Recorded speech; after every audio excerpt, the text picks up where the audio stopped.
Hey guys, Double Wide 6 here, and today I'm back to working on this X-Mark walk behind 36. I've been doing a couple different things. First thing I had to do is clean the carburetor on it. I had to change out the fuel lines, put in a new fuel filter. I had to put some air in the tires. I had to adjust all these belts. One wheel wasn't working and the other one was, and I was in my garage. I put the thing in reverse and it backed me just about right into that grinder before I could kill the power on it. So yeah, it's not a good idea to test the transmissions in an enclosed area. I learned that one the hard way.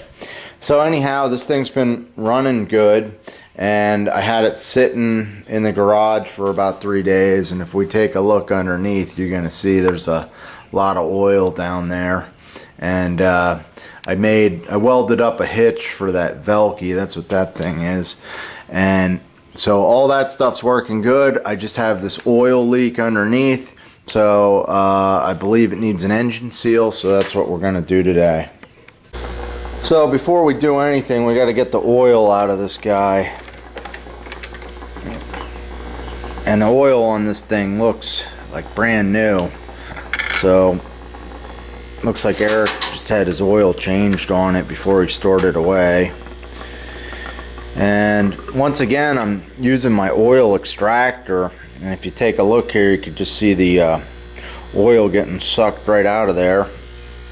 And I use a little refrigerator pump back in there, and it collects it all in that yellow bin. So we're gonna let that vacuum out all the oil.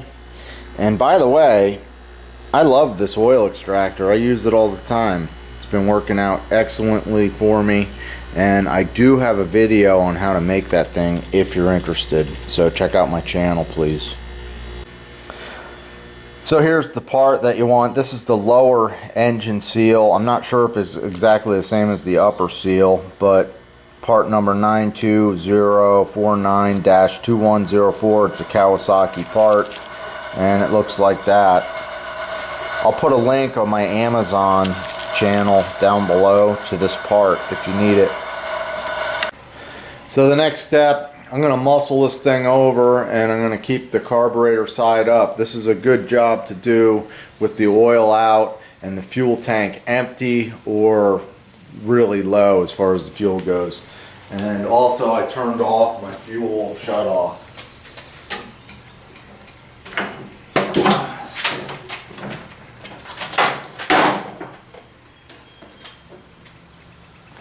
See that? I'm a lot stronger than I look. So in here, this metal's cut away so that we can get into the seal. We just have to remove these pulleys. And usually when we have a seal that's leaking, there's a lot of oil getting out of there, and that makes these pulleys a lot easier to slide off. So hopefully they come off. We just want to take note of how the belts go on here. So the pulley has 2 set screws. It's got one with a square head and one that you use an Allen wrench to get out. So I loosen them up. I can see there's a keyway here, so I don't want to lose that key. And I loosen them up, and you can see it's wobbling a little bit, but it's getting stuck on the key. So I'm just gonna tap on it a little bit. There it goes. It's sliding back. Now we just need to get it to slide forward. And it looks like it's coming with a little wiggle here. Alright, so that's the first pulley.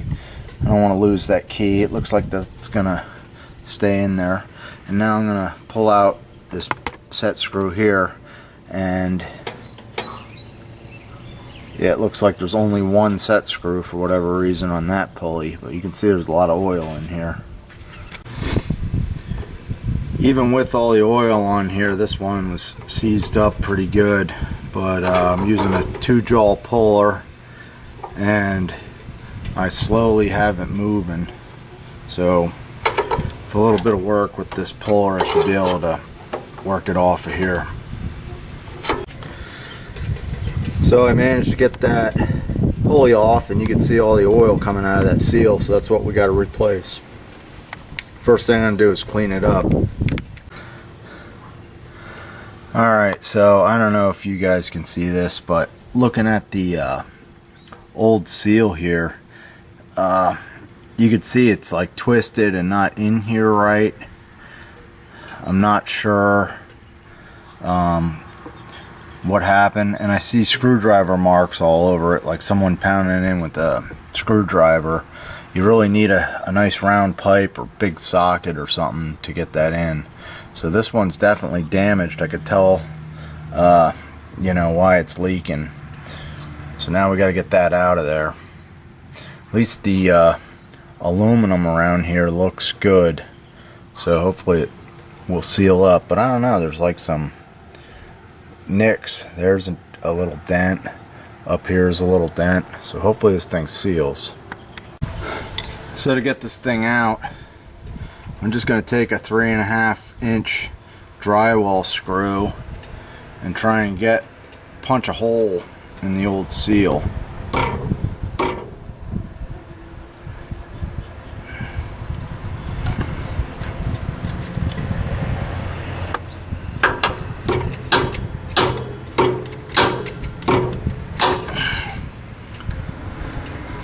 Alright, I think we have a little starter hole there. And if I can get this drill to thread this in, we might be in business.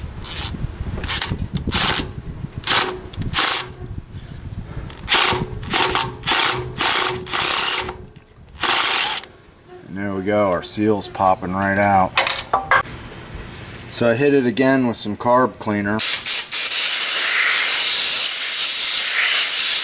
I'm just trying to get any metal filings,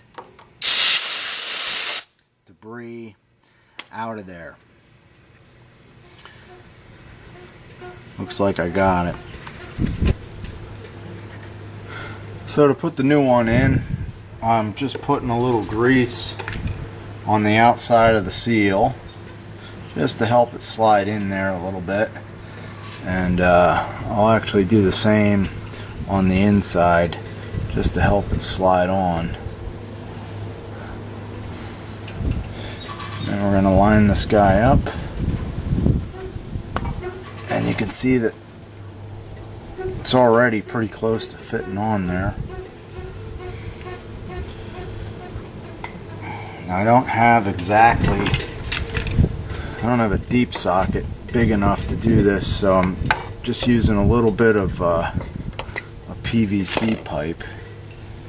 I want to try and get it started first though, so I just want to tap it lightly, see if we can't make sure it's going in properly. There we go. And we're just going to try and keep it even. And hoping this PVC pipe will fit on here okay.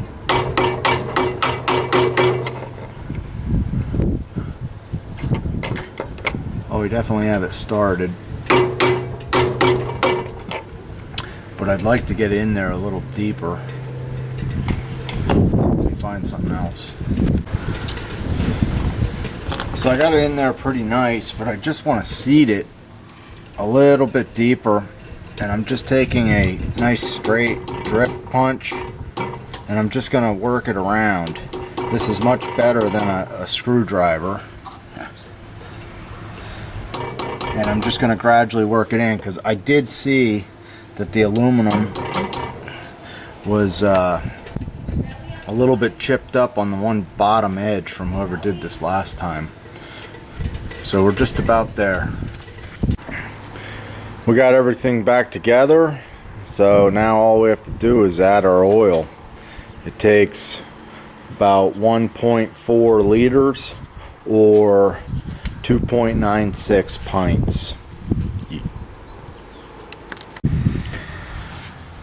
So we added our oil in there, and to test the oil on this Kawasaki engine, you don't screw the dipstick down, you just touch it down there and you check the level, and you can see that's reading full. I put in exactly what it said, 1.4 liters. You always want to fill the oil according to the manual. So if that's what the manual calls for, you want to fill it for that. That's probably more accurate than what the dipstick will give you. So this thing should be all fixed up and ready to go here. Alright guys, so that completes this project. We put a new oil seal on the bottom of the lawnmower. This is a pretty common repair on any small engine. A lot of times you'll get oil dripping out on your concrete that'll look like that, and you'll know that you have a problem. It's pretty easy to fix, and it's pretty much the same process whether you use a lawn tractor or just a small walk-behind mower like these here. So anybody can do it. Hopefully this video shows you everything you know to be able to do it on your own. And as always, if you are interested in any small engine or repair videos, you can check out my channel, Double Wide 6 on YouTube. Thanks for watching and have a great day.